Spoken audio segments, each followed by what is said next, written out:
sejahtera. Hari ini Miss Tina akan membahas bab 13, yaitu tentang pencemaran lingkungan. Nah, anak-anak bisa buka buku di halaman 290 sampai 295. Nah, topik hari ini kita akan lebih utamakan ke yang namanya pertambahan jumlah penduduk. Nah, yang bagaimana itu? Yuk kita cek tayangan video berikut ini, dan jangan lupa like videonya sebagai bukti absensi kamu di pelajaran IPA hari ini. Terima kasih.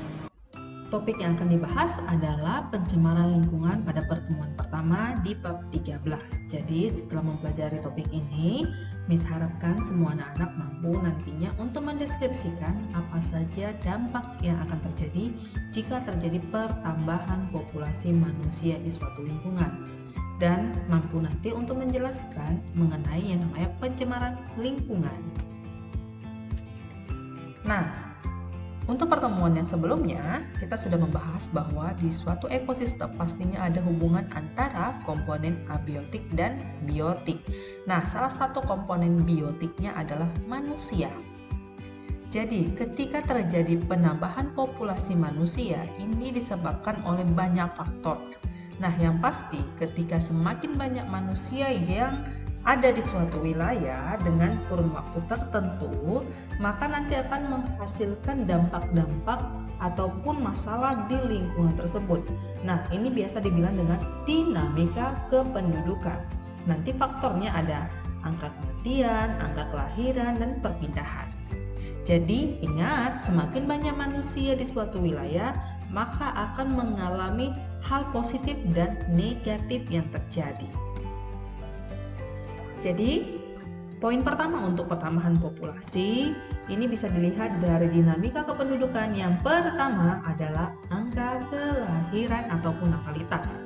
Dengan rumus jumlah bayi yang lahir per jumlah penduduknya dikali 1000 untuk 1 tahun. Nah, jadi dari hitungannya nanti akan ada tingkatan-tingkatan untuk pertambahan populasi di bidang angka kelahiran. Nah, jika hasil hitungannya itu kurang dari 20 orang, maka memiliki angka kelahiran yaitu rendah. Tapi jika dalam lokasi tersebut dalam 1 tahun memiliki angka kelahirannya itu lebih dari 30 orang, maka angka kelahirannya kategori tinggi atau mengalami pertambahan penduduk yang lebih cepat. Pertambahan populasi yang kedua adalah mengenai angka kematian ataupun mortalitas. Dia dapat dihitung dari jumlah kematian per jumlah penduduk dikali 1000 dalam satu kurun waktu. Nah, di sini kita akan lihat jika dari hasil perhitungan dalam 1 tahun itu jumlah kematian yang terjadi dalam wilayahnya ada sebesar 10 orang saja, maka wilayah tersebut mengalami angka kematian yang rendah karena jumlah penduduk yang mengalami kematian itu adalah sebanyak 10 orang, kurang dari 14 orang. Di sini ada Miss kasih satu contoh soal. Suatu wilayah memiliki jumlah penduduk sebanyak 10.000 orang pada tahun 2022. Di bulan Desember tahun 2022 tercatat terjadi kelahiran sebanyak 20 anak perempuan dan 20 anak laki-laki, serta kematian sebanyak 20 orang perempuan dan 17 orang laki-laki. Hitunglah tingkat kelahiran dan kematian pada wilayah tersebut. Maka kita akan cek. Dari informasinya diketahui bahwa angka kelahiran itu 20 orang perempuan dan 25 anak laki-laki, nanti ditotalkan menjadi 45, dan kematian juga pada 20 orang perempuan dan 17 orang laki-laki. Totalnya ada sebanyak 37 orang. Nah, ditanya apa? Adalah angka kematian dan angka kelahiran. Oke, kita akan bahas.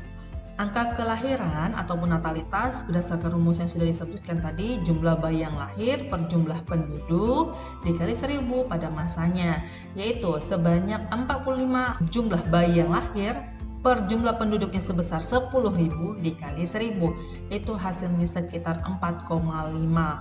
Nah, kalau disetarakan ada sebanyak 5 orang yang lahir. Jadi pada saat 1 tahun itu ada sebanyak 5 orang kelahiran, maka kalau dimasukkan ke dalam kategori kelahiran itu level rendah karena kurang dari 20 angka kelahirannya. Berikutnya, angka kematian ataupun mortalitas dengan rumus jumlah kematian per jumlah penduduk dikali 1000, di mana jumlah kematiannya itu ada sebanyak 37 orang berdasarkan data tadi, jumlah penduduknya 10.000 masih sama dengan yang di atas ya, dikali 1000. Kalau dihasilkan itu sekitar 3,7, disetarakan jadinya 4 orang. Jadi, angka kematian di wilayah A tersebut adalah sekitar 3,7 atau disetarakan jadinya 4 orang. Nah, kalau dimasukkan ke dalam kategori, dia level rendah karena jumlah kematian itu kurang dari 14 kematian di wilayah tersebut. Sampai sini anak-anak udah mengerti ya? Pertambahan populasi yang berikutnya adalah perpindahan. Nah, di sini ada kategori nasional dan internasional. Kalau internasional berarti kita membahas tentang negara, antar negara. Nah, jika seseorang ataupun beberapa orang memasuki suatu negara menjadi penduduknya, itu menjadi imigrasi prosesnya. Kalau orangnya imigran. Oke, tapi kalau negara tersebut penduduknya ada yang keluar menuju negara B atau negara lain, maka dia mengalami proses emigrasi. Out, keluar. Ya. Nah, jadi emigran lah nama orangnya. Tapi jika orang yang sudah berada di luar negeri ini mau kembali ke negara asalnya, itu namanya remigrasi. Oke, yang kedua, kita membahas tentang migrasi nasional. Ini antar wilayah desa dengan kota, tergantung lokasinya mana penduduknya yang paling padat. Nah, desa yang pasti kita tahu penduduknya lebih sedikit dibandingkan kota. Jadi kalau penduduk desa mau ke kota, itu namanya proses urbanisasi. Tapi kalau di kota, orang-orangnya ada yang mau ke desa, namanya ruralisasi. Oke, nah yang pasti dari kedua dampak ini pun akan terjadi hal-hal yang akan terjadi dengan lingkungannya masing-masing. Jadi untuk mengetahui tingkat pertumbuhan penduduk di suatu wilayah dengan kurun waktu yang tertentu bisalah didapat dari P sama dengan hasil pengurangan dari L dan M ditambah hasil dari pengurangan I dan E. Apa itu? P itu adalah pertumbuhan penduduk, L angka lahir, M angka kematian, I imigrasi, E emigrasi. Nah, apa sih dampak kepadatan penduduk di suatu wilayah? Yang pasti akan terjadi kelebihan ataupun kekurangan penduduk di wilayah tersebut. Yang pertama yang terjadi adalah krisis pangan. Seperti yang kita ketahui bahwa semakin banyak penduduk di suatu wilayah, maka kebutuhan makanannya pasti akan semakin besar. Jadi ketika hal tersebut tidak diimbangi, maka yang terjadi adalah tingkat kelaparan di wilayah tersebut pasti akan tinggi. Mengantisipasinya, maka yang akan dilakukan adalah 3 revolusi. Revolusi biru berarti mencari cara untuk menghasilkan makanan berasal dari yang namanya laut ataupun air. Nah, salah satu contohnya adalah keberadaan alga yang sebagai sumber protein bagi manusia. Kemudian revolusi hijau. Di sini adalah revolusi yang terjadi pada tumbuhan daratan. Nah, di sini nanti akan mengalami 2 proses. Ada intensifikasi pertanian maupun ekstensifikasi pertanian. Kalau yang Miss kasih di sini adalah gambar hidroponik, berarti intensifikasi pertanian modern lah ini. Tidak membutuhkan lahan yang besar. Berikutnya, revolusi putih. Nah, ini merupakan usaha untuk mengembangkan mikroorganisme untuk meningkatkan produksi bahan makanan. Nah, di sini contoh yang Miss kasih adalah keju. Betul, sumber dari keju apa? Betul, susu. Nah, jadi jika produksi susu dari peternakan itu sangat banyak, maka susu tersebut akan diubah bentuknya menjadi keju dengan bantuan mikroorganisme. Nah, salah satunya di sini adalah pembuatan keju. Ada juga nanti pembuatan nata de coco, yogurt, dan yang lainnya. Kemudian, jika semakin banyak penduduknya, maka terjadilah penurunan cadangan air bersih. Nah, jadi ini bisa terjadi kalau di suatu wilayah yang salah satu contohnya adalah kota.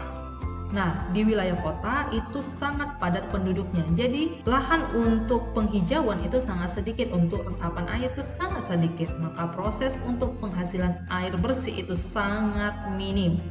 Nah, apa yang terjadi? Maka untuk mengantisipasi kebutuhan air bersih yang semakin banyak, maka negara membuat suatu keputusan pembentukan sterilisasi ataupun pembersihan dari air kotor menjadi air bersih yang siap konsumsi. Salah satu perusahaannya adalah PDAM. Oke. Kemudian ketiga, yang pasti semakin banyak penduduk, semakin terbataslah lahan pemukiman.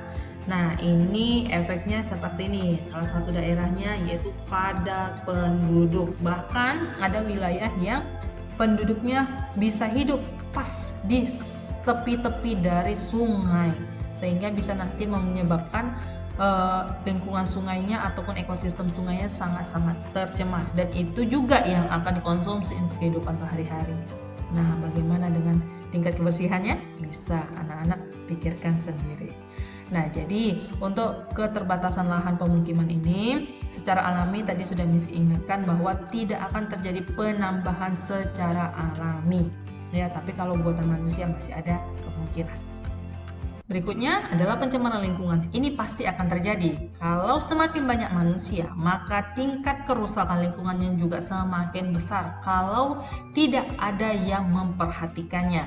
Nah, kalau untuk pencemaran lingkungan, salah satunya dari gambar di sini adalah pencemaran udara, terus nanti pencemaran bunyi, pencemaran air, dan segala macamnya. Yang bagaimana itu? Ya, kita akan cek di pertemuan berikutnya.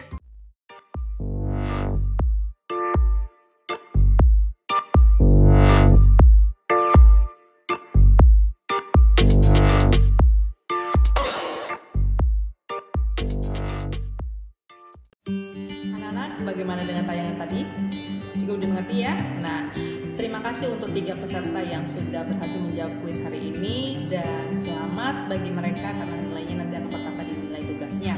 Nah, untuk pertemuan berikutnya kita akan bahas, jadi tetap jaga kesehatannya dan jangan lupa ikuti aktivitas Zoom kita karena nanti akan ada tampilan yang namanya tugas kalian. Terima kasih, salam sejahtera.